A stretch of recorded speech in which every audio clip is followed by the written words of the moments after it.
Well, hello, all of my wonderful friends, acquaintances, sometimes listeners, sometimes watchers on YouTube out there. You are not numbering in the thousands and thousands anymore. YouTube sends me a update once a month, I think it is once a month, about uh, who's subscribed, who's watching, and blah, blah, blah. Well, that's YouTube.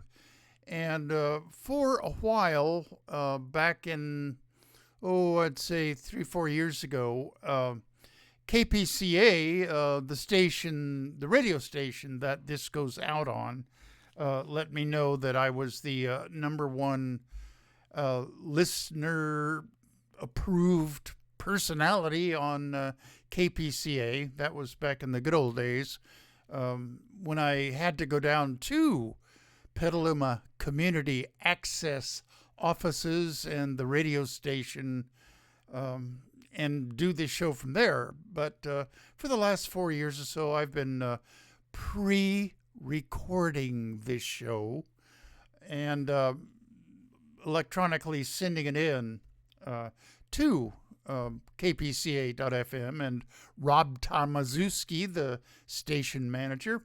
I'm in my house at my desk, and you're seeing me over the computer. My son, my audio-visual engineer and computer tech guy, set this up when they switched over to some program that I'm not aware of that allows them to have their recordings from their, DJs and talk shows and everything sent into them electronically. It's very convenient. And the radio station, I am not an electronics nerd. I'm not an audiovisual nerd. I am of the generation that freaks out with a smartphone. So,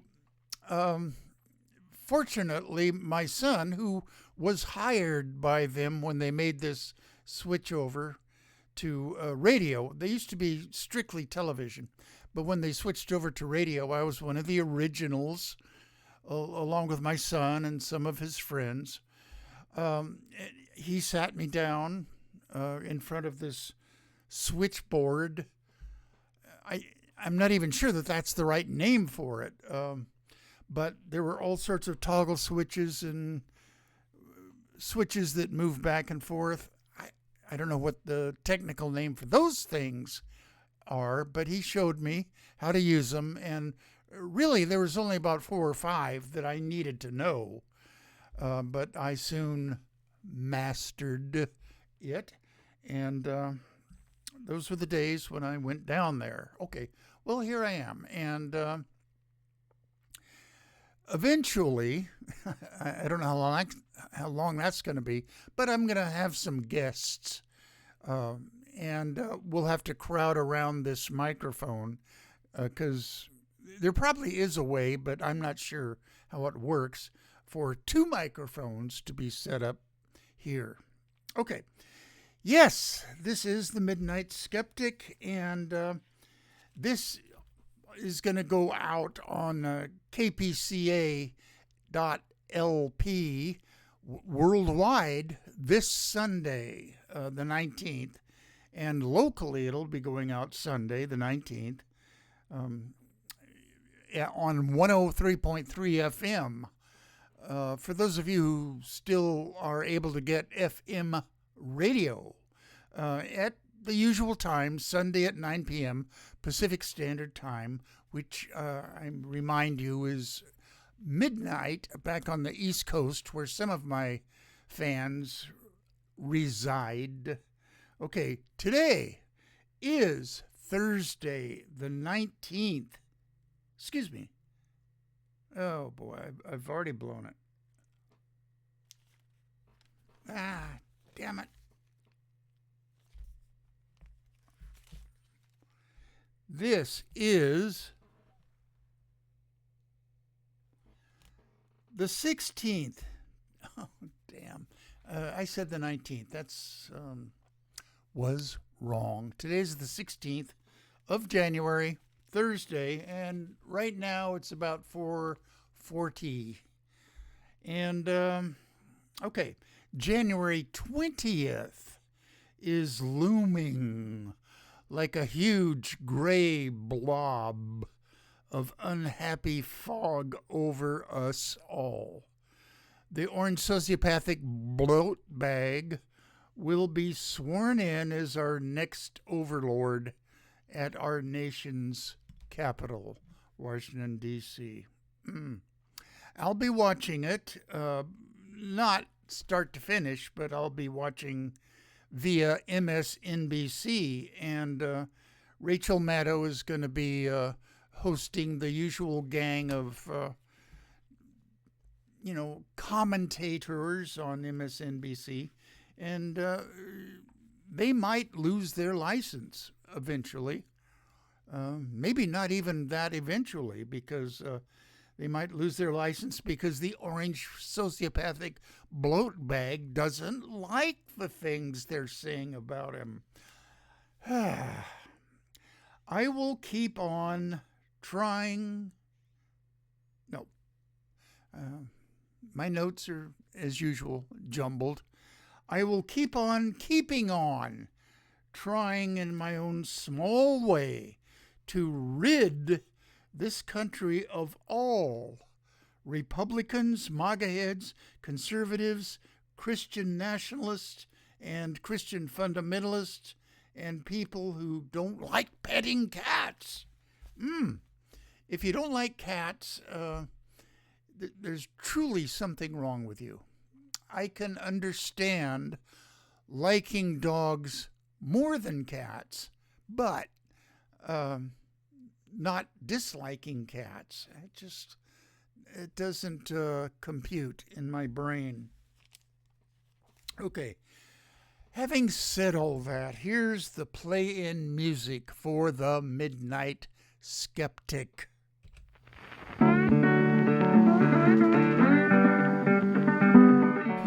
You are listening to KPCA LP, Petaluma, California, at 103.3 FM and worldwide at www.kpca.fm.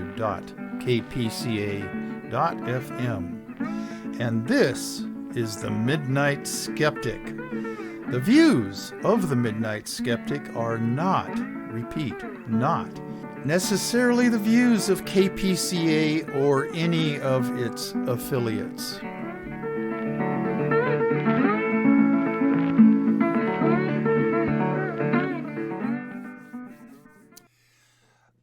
Before I get into my shout-outs, which are coming up shortly, I'd like to let you all know that I am quite disappointed to not be included on Kash Patel's enemies list.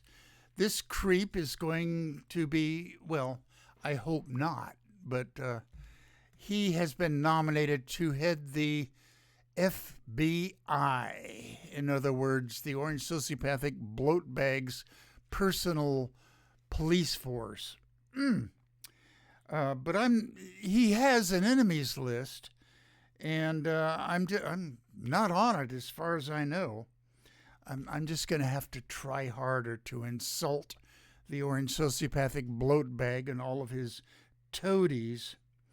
None of the orange sociopathic Bolatbag's cabinet nominees are answering senators' questions. I saw a part of the senatorial, I think it was some committee, it wasn't the full Senate, but they were questioning Pam Bondi, who has been nominated to be the Attorney General of the United States. She wouldn't give any of them a straight answer. And none of the other nominees dare to say that Trump lost the 2020 election. They will always say something like Joe Biden was or is the president of the United States until January 20th, or some malarkey like that. They will not say that Joe Biden beat the orange sociopathic bloatbag in the last election, because he would be upset and he might throw a hissy fit. Okay? All right. Let's do these shout outs. First of all, Project Censored, as usual. And Mickey Huff, who is now back at Ithaca College as the distinguished head of, it's not in my notes, I'm not sure exactly what he's this distinguished head of, but communications, alternative media, something like that. I'm not sure. And then also Shaylee Voidal. I looked her up on YouTube, and just to find out how to pronounce her name properly. It's spelled Sheileigh.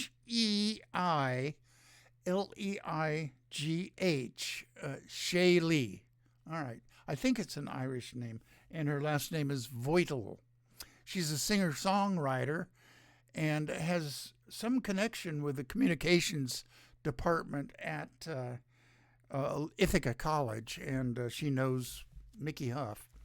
The only reason I know her, or know of her, was last month's Project Censored newsletter, which I encourage all my listeners and watchers out there to go to their website, projectcensored.org, and subscribe to their newsletter. It's free. I think it comes out once a month. But anyway, do it. And if you're so inclined, by their 2025 edition, Edition, of the State of the Free Press 2025. Okay, every year they come out with one. And there'll be a lot to say, I am predicting, for the 2026 edition. All right. Andy Lee Roth, who is a history professor over at UC Santa Cruz, also helps with Project Censored. Okay.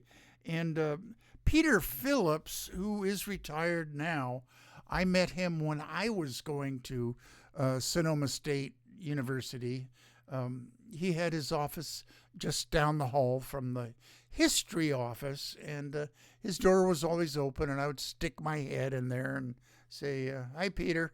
And he and I sort of got to know each other. We went out for a beer at the Student Union a couple of times, and he was one of the, I'm not sure whether he was one of the founders of Project Censored, but he had back in the 90s.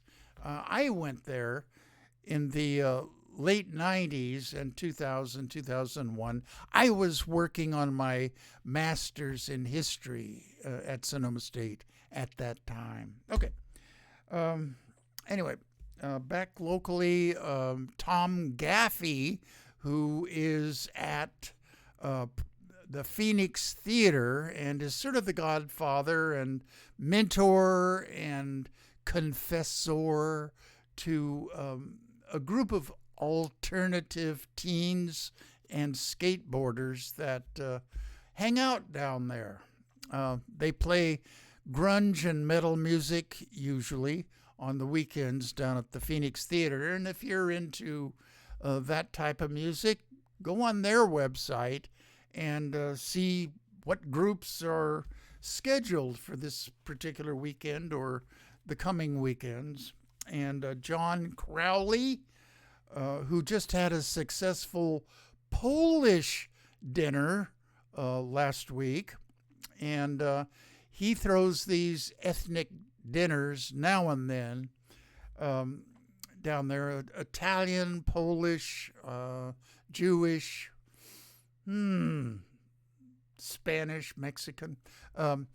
And people that attend this are encouraged to speak their native language or language that their parents or grandparents spoke. And it's a great fun thing. I have not gone to one of these yet. What I did go to was Drinks with Shrinks. And psychotherapists come out of the woodwork and schmooze and, I don't know, analyze each other, tell jokes, and so on. I am not myself a therapist, but I used some of the skills that I learned when I was getting my master's in psychology over at John F. Kennedy University in Pleasant Hill, which is right across the bay from San Francisco. I've got 2 of those babies, neither of which have really done me any good. But I've been a private tutor here in Petaluma for the last 35 years, and I am working with high school and middle school kids, and I enjoy it. I enjoy them. They keep me young and au courant about what's going on with, I don't think they're Generation Z anymore. What's the one after that? I will find out, and I will let you guys know next week's show. Rabbi Ted, shout out. He's the retired rabbi at B'nai Israel here in Petaluma. And my wife, my late wife, she passed away in 2013. She and I used to go down there to some of his night classes and dinners for Jewish holidays.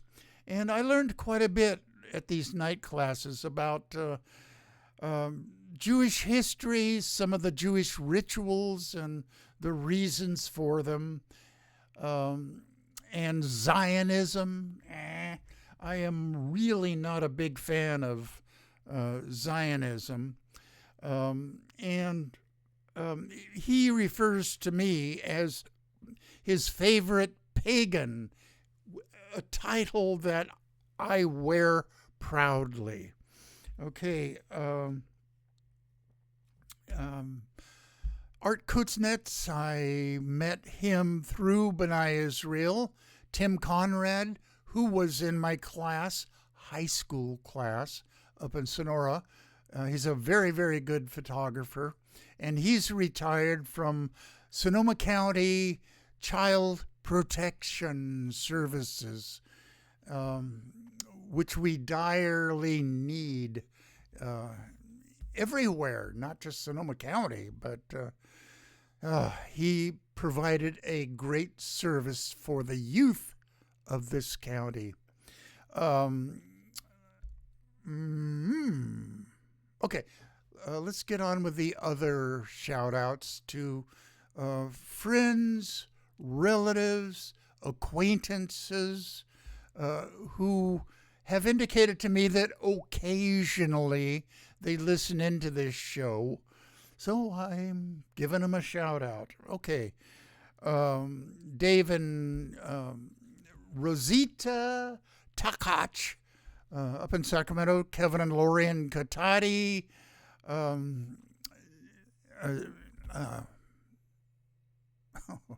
Okay, I'm going to have to come back.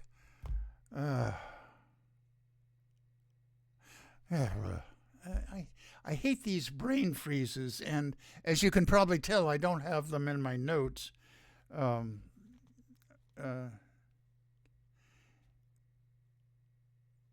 Kathy Berger and God, her husband, Stan, and that's not right. Okay, down to Tiburon, Dennis and Megan, and down to San Francisco. Open your golden gate, to Yvonne and Rick, and And then over to Pacifica, Stan and Kathy Gustafson and all of their brood. Stan is a retired city attorney of Daly City, California. I first met him in my first real paycheck and benefits job at Payless Drugs in San Francisco. And he was going to law school at that time. This was back in the early 70s, 1970s, not 1870s. Rich Berger and Kathy Berger in Sebastopol. That's what was hanging up my neurons. Okay, so let's go all the way down to L.A. and they are surviving the fires, okay. Aunt Jackie and Samantha and her husband and her little boy David, who's growing up fast. I think he's in first grade now, or second grade maybe. I'm not quite sure. And then over to Arizona, my brother Brandon and his wife Mina and their daughter Andrea, who's a nurse down there, with her husband Tim and their 3 youngsters. She's coaching their basketball team right now. Andrea was kind of a jock back in high school. And up to Arkansas, Shannon Reed, who is in real estate and is a body worker. She was a body worker here at the Fairmont Hotel and Spa over in El Verano, which is right near the town of Sonoma. I mean, then she moved back to Arkansas. Okay, over to Florida, Nelson and Alice Lydell. Nelson is a retired United States Public Health Service officer, and his specialty was breathing apparatuses and face masks. And then he's in Sarasota. And then over on the East Coast, I think she's still there, Amelia Beamer. She's an editor and a representative of Focus magazine, which is actually over here in Oakland, and a novelist and a mentor to budding novelists, and I am one of them. And then up to the Raleigh-Durham area, Dr. David Rubin, the world's finest pulmonary physician. He and I used to room together back in the late 70s, and he was a lung researcher mainly, and he had some clinical hours up at UC San Francisco, Parnassus Heights campus. And then he retired from them, moved to Chicago with his new wife, Marilyn, and retired from, I think it was Rush University, where he was doing research also. And then moved to the Raleigh-Durham area and went to work for GlaxoSmithKline, setting up clinical trials for their new drugs.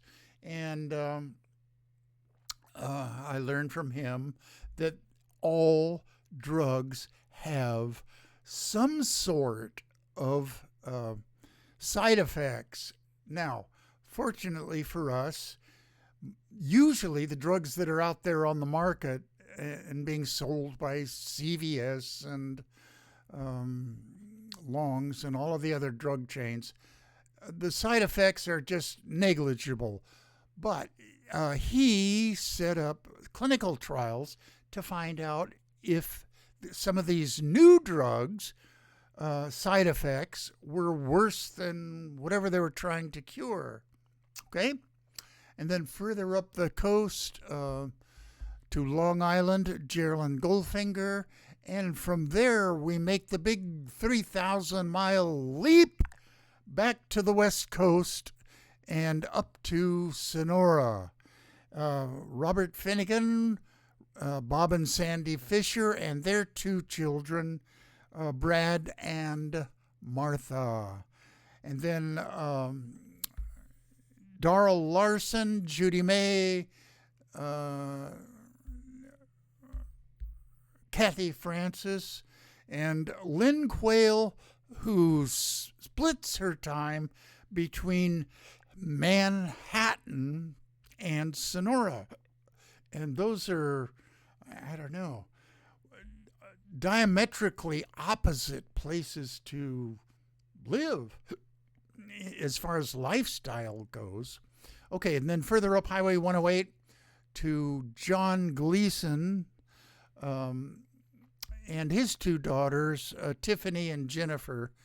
And I told you last week that I would find out what language it is that Tiffany speaks. She's a professor of African Studies, and I'm not sure of the college either. Okay, I'll make another promise. I will find out what language it is that she speaks. And it is spoken in the country of Benin, Benin. And anyway, I'm not going to try to remember it. I can't. Okay, all the way down to Mexico City, to Rosamalia Lopez Negrete, who is not a big fan of the new Mexican president, Claudia Sheinbaum. She claims that Claudia is a communist. She's not. I like her already because she has stood up to the orange sociopathic bloat bag. And that is it for the shout outs. Okay, I need a sip of water badly.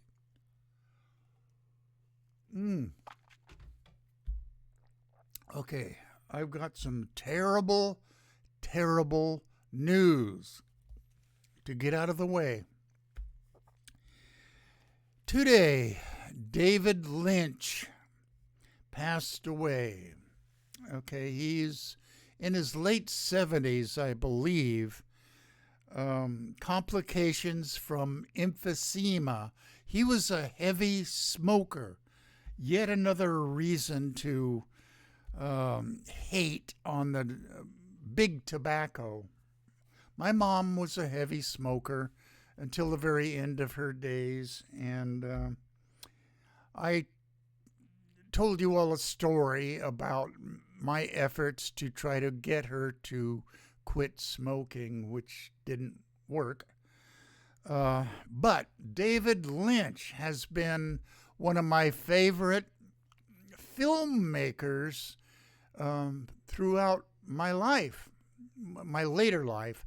The first one of his that I saw, and it was, I can't remember the exact year, 1974 or 75, in San Francisco. This is before I got married. Eraserhead. Oh, and it was the first time showing. I'm not sure if I should say first time showing anywhere, but out in the lobby after the film was over, there were a couple of cameras, on tripods set up out in the lobby to record the reactions of people who saw this movie. And they were almost universally wide-eyed, head-shaking in disbelief. But I loved it. It was like being trapped in a claustrophobic nightmare. And then I have since seen it, depending on my mood, about a dozen or 15 times. I took one of my dates to see it, and she was kind of on my same wavelength. Not many of my dates that I tried to date were on my same wavelength. This girl was. It didn't ultimately work out, but she liked it, and I don't think she said that just to, earn brownie points with me. We both snuck in a little one of those drinks that you can buy in the stores with a screw top. I think I got a pina colada and she got a rum and coke. Anyway, those helped. Okay. Since then, and I'm not going to try to name all of his movies, but the ones that I've seen, my second favorite is Mulholland Drive. Ooh, that was a good one. And let's see, Wild at Heart. I never saw his version of Dune, but I understand from my son that it was a good movie, the best of the Dune series.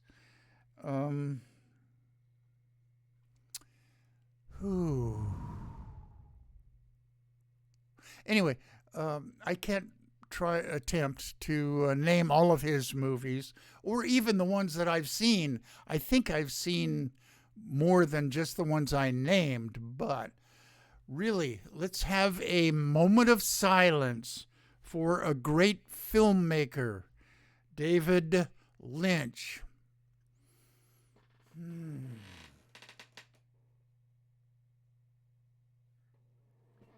All right, that's my moment of silence. Okay. Good news. A federal judge has tossed Texas Attorney General Ken Paxton, who is a criminal, by the way, his suit accusing Pfizer of misrepresenting the effectiveness of its COVID-19 vaccine. I think Ken Paxton, the criminal, AG, is a anti-vaxxer at heart, if he even thinks about it very much. He's just following the beliefs of his God King, the orange sociopathic bloat bag. Okay, Paxton decided to pander to a tiny base of MAGA anti-vaxxers while stirring up false doubts about vaccines, in particular COVID-19 vaccines' effectiveness. All right. But a federal judge has tossed the lawsuit. Good news. An open letter signed by over 15,000 doctors so far, urging senators to reject Wormbrain RFK Jr. to head the Health and Human Services here in the United States. He is one of the orange sociopathic bloat bags nominees. Health and Human Services. Oh my God, we're going to be in for this type of department heads for the next 4 years. I'm torn trying to decide which one of his nominees is the most dangerous. Certainly for our nation's health, if Wormbrain passes through the Senate nominating process, our nation's health would be in danger. Okay, here's a quote from the letter that the doctors, more than 15,000 of them, signed on to. Okay, quote: "The health and well-being of 336 million Americans depend on leadership at Health and Human Services that prioritizes science, evidence-based medicine, and strengthening the integrity of our public health system." RFK Jr., I call him Wormbrain, is not only unqualified to lead Health and Human Services, he is actively dangerous.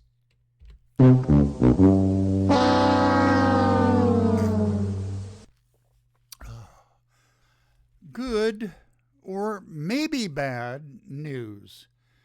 No drag queens have been arrested in Tennessee this year for sexually abusing kids.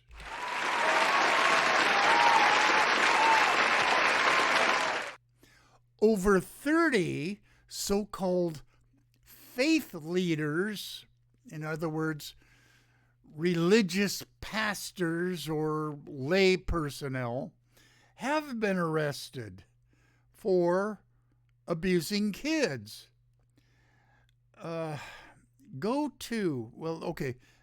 This article was about an evangelist and his wife. And in my notes, I forgot to write his name down or the details of it. But go to WSMV.com to find out more details. I will repeat this next week. Oh, boy. Okay. But anyway, he and his wife were both arrested.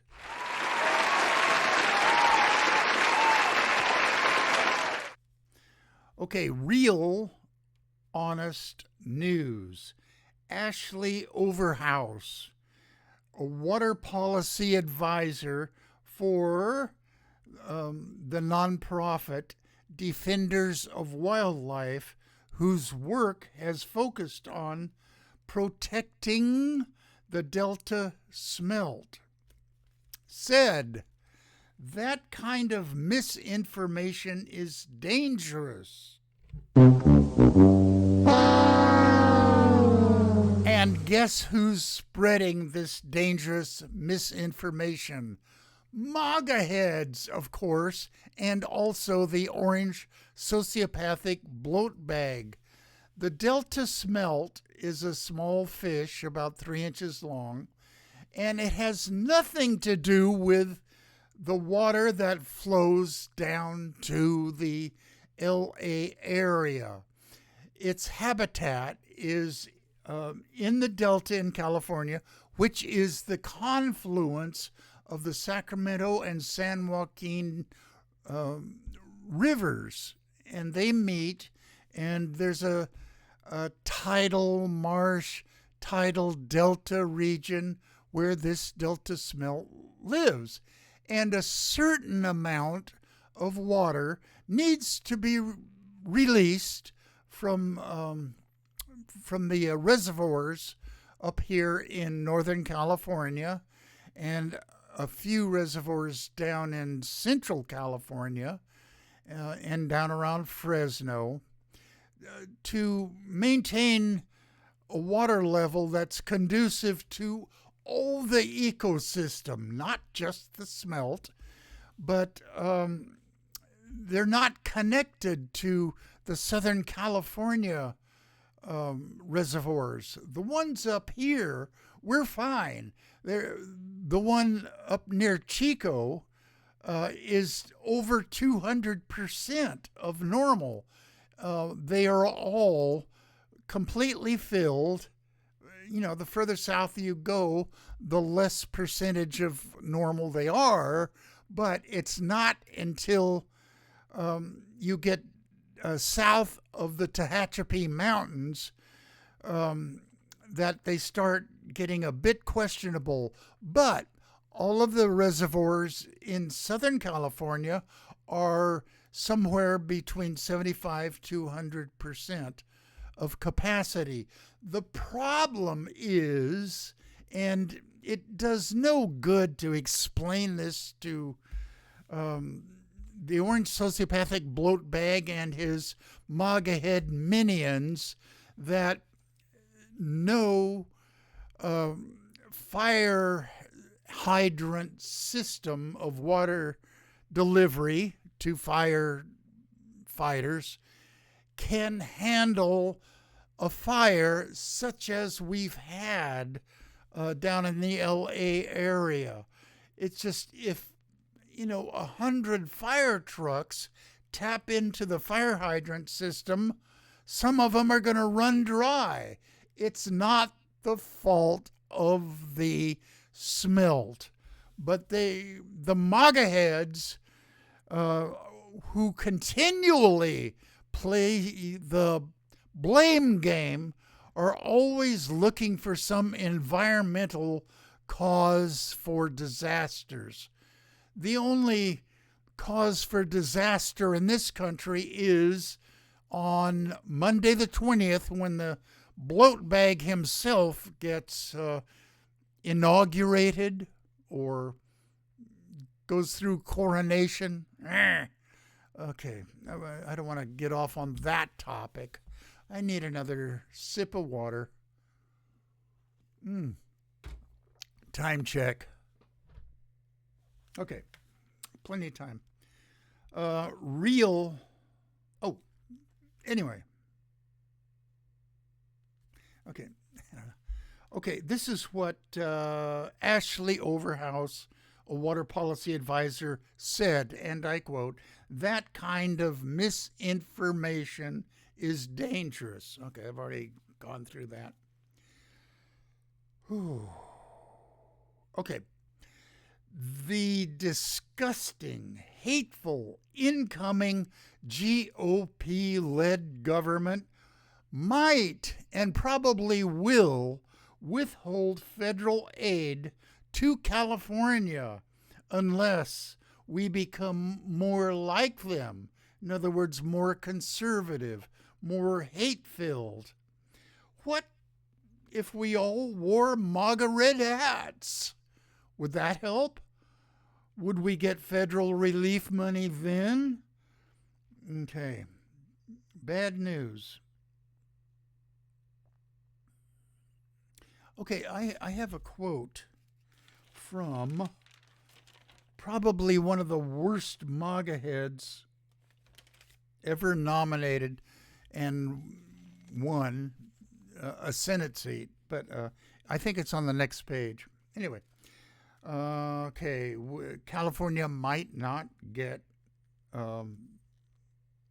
money from the federal government to mitigate our losses in Southern California. Oh, okay. Bad news. RFK Wormbrain Jr. has admitted he lied about money he made from his anti-vax crusade, which is called Children's Health Defense. He actually earned $1.2 million, which is not quite being unpaid, which is what he claimed was his situation heading the Children's Health Crusade, Children's Health Defense. Bad news. Co-president-elect Elon Musk renews his push to defund NPR, National Public Radio, and PBS, Public Broadcasting System. He hates them because they're just too honest and, in his opinion, way too liberal. Well, they do have a liberal and progressive leaning to their... In other words, they're not MAGA heads or conservatives or hateful right wingers. Okay, anybody who's not that is liberal as far as the MAGAs are concerned. But anyway, this is what Elon Musk, the co-president, actually said.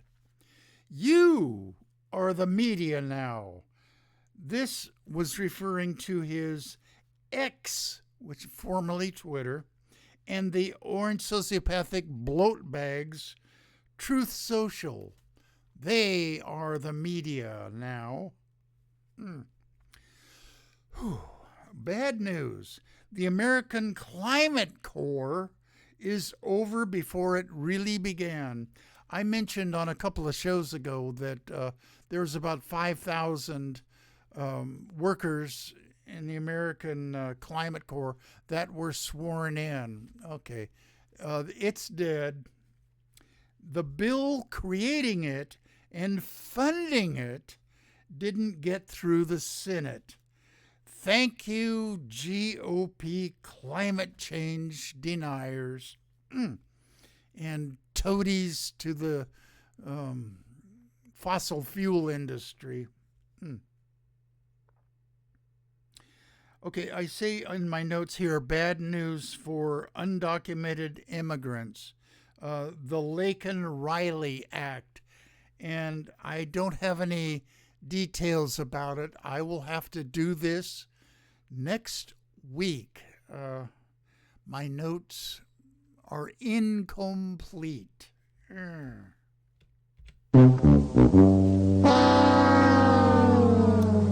Okay, good news, good labor news. The SEIU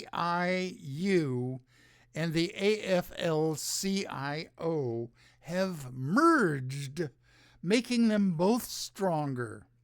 The AFL-CIO will increase from 13 million to 15 million.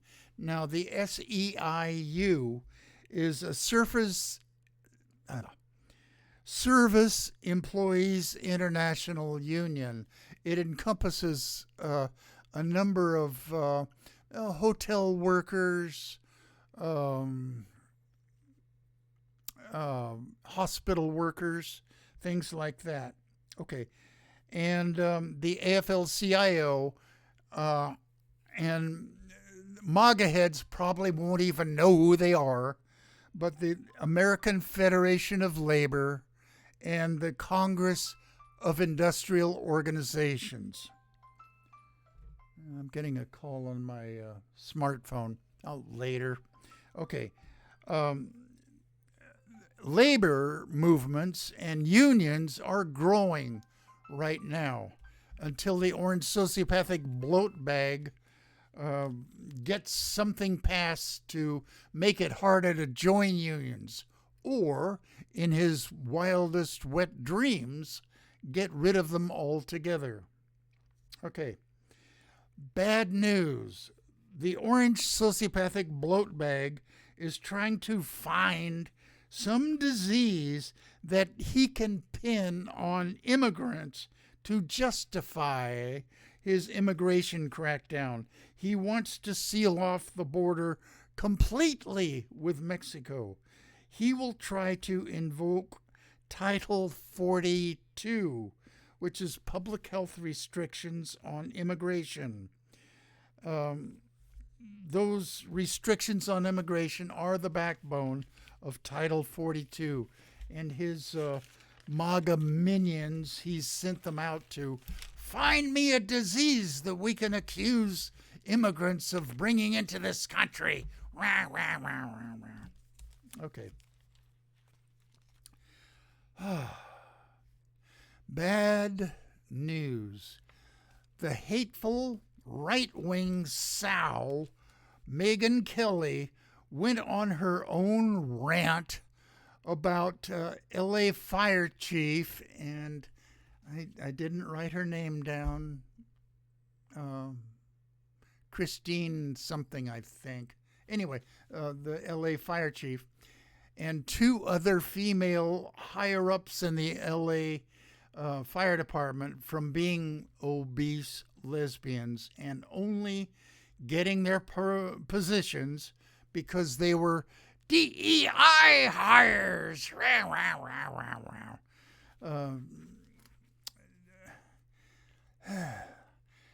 In her rant, and I watched it online, on Monday, 1/13, January 13th, she said, I believe I speak for all females in Los Angeles when I say we want a strong man to rescue us. That's what we want. Do we ask for too much? Okay, first of all, the fire chief herself would not be dispatched to rescue anybody from a burning building. All right? She is a director, a planner, a political appointment who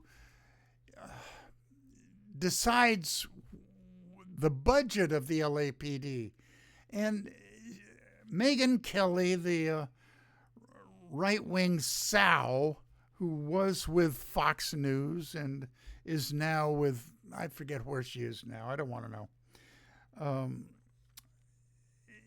doesn't understand the workings of a fire department of any size, let alone the LA Fire Department. Megyn Kelly is and probably was one of the so-called mean girls back in her school days. I forget where she went to school, back east somewhere. Anyway, doesn't matter. A liberal education, supposedly you get in college, is completely lost on that right-wing sow. Anyway, she was one of the mean girls. Probably she was all the way back in her early grammar school days. Judy is too fat. Oh, a mean girl. Who was just good enough to attract grammar school boys. All people who have a hateful, mean, cruel streak in them tend to gravitate to the Republican Party. The GOP affords them an outlet for expressing their hate for minorities through passing laws that hurt minorities. Typical Republicans. And there is no minority so small in number that Republicans, MAGA heads, Christian nationalists, and fundamentalists won't delight in making their lives more difficult. I point you to anti-transgender laws, which we're going to see a flood of them in the next 4 years. The reality is, less than 1% of kids are transgender. And these are not in my notes right now, but when asked why he signed an anti-trans athletes in grammar schools, he couldn't name one transgender kid in any of the grammar school athletic teams. Okay? And the governor, I forget what his name is. I'm going to repeat a good news bit. Alex Consani, Consani, a local girl, won the British Fashion Council's 2024 Model of the Year award. Her aunt, Monica Burrows, is a teacher at Miller Creek School in Marin County. And Alex was born in Petaluma and graduated from Petaluma High School in 2021. Congratulations, Alex. She has signed with the Slay Model Management in Los Angeles, and which represents only transgender models. Okay? Good for Alex. Go, girl. Okay, good news. To end the show, I guess. According to Carrie Underwood, the lyrics to one of her songs, if a man just cheats on his wife or girlfriend, she'll take a baseball bat to his car. But if a man cheats and rapes and grabs them by their pussies, she'll sing at his inauguration. All right.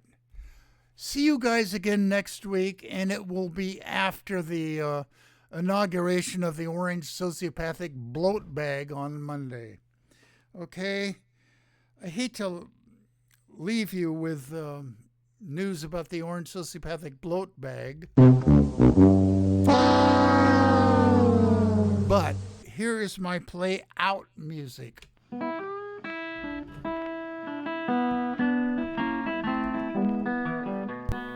You have been listening to The Midnight Skeptic on KPCA LP, Petaluma, California.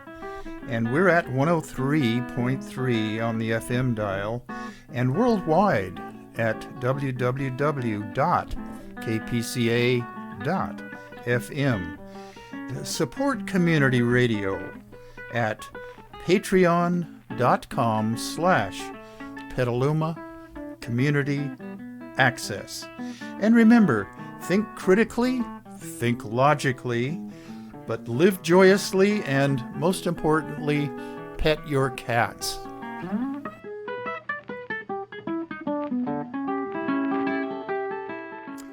Okay, I will see you all next week, and I'll give you my impression of what happened in this great coronation of the bloat bag.